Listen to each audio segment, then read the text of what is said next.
Hello, everybody. I'm George from Ireland. Well, thank you for coming back to my channel. And this is about the fact that Ian Huntley is dead. The Soham murderer died today. He was attacked by a fellow prisoner at His Majesty's prison, Frankland, on the 26th of February. He took now to succumb to his injuries. He's on life support in hospital. He suffered a blunt trauma after being attacked with a weapon which was fashioned in the prison.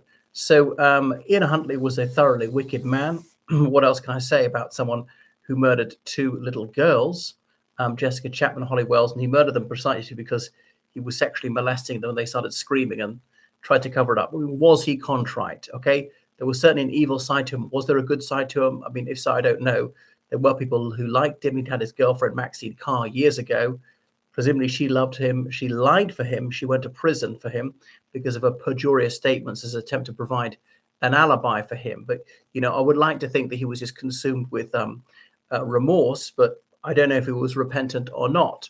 What an odious crime he committed. So that was it. They murdered these two little children in that village in Cambridgeshire way back in August 2002.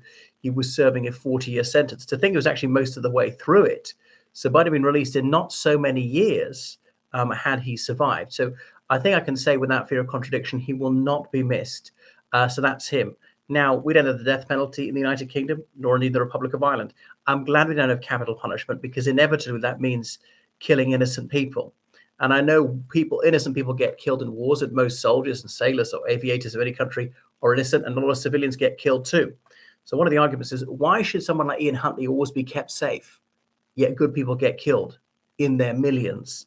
Okay, well, the idea is that war is necessary, it's unavoidable, but killing him is avoidable. There he is, disarmed in a secure prison, not a danger to anybody else. There have been attempts to kill him by other prisoners as well, because I'm told there's a pecking order in jail. The murderers at the top, if they murdered sort of fellow gangsters, big league drug dealers or whatever, armed robbers and stuff like that, and there's a sort of, depending how violent and how well you connected the person is, right down below those are those who sexually abuse children. And he did not just that, he murdered the kids as well. So goodness, that's him. So I suppose we're safer now because he might have one day got out and reoffended, but that doesn't mean he should have been murdered. And there was an attempt to kill him in prison, slashed in 2010. So there's the idea that we owe it even to the worst members of our society not to do that to them, and to keep himself. There's a duty of care of His Majesty's Prison Service, and I believe in being humane. Not delusional, not thinking he was angelic, but we shouldn't behave in a barbaric manner. We should be proud to treat bad people humanely. Yeah, not keeping in luxury or something like that. But even someone like him has rights, despite the murder that he committed. And we, as a civilized society, we should treat even someone thoroughly wicked like that with decency. Goodness. So I know that people will be celebrating this, then the champagne corks may be popping, and they'll say the world is a cleaner place for his passing. But we should not be encouraging violence like this. If we had the death penalty for the state to take away life, it's not for a fellow prisoner who was also a very bad person, maybe not quite as wicked as Ian Huntley, to do so.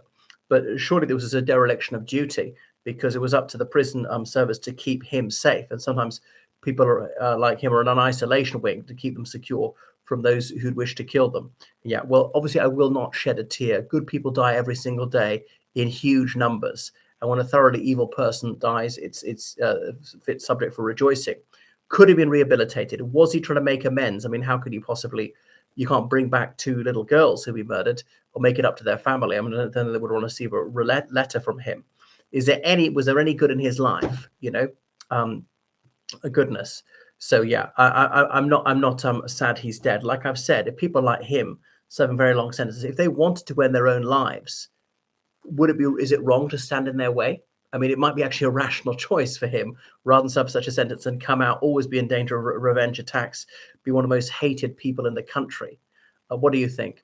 All right, thanks for watching my channel. So make sure you subscribe on Patreon, the PayPal, georgecallan7@gmail.com, and do what you can to save children from violence.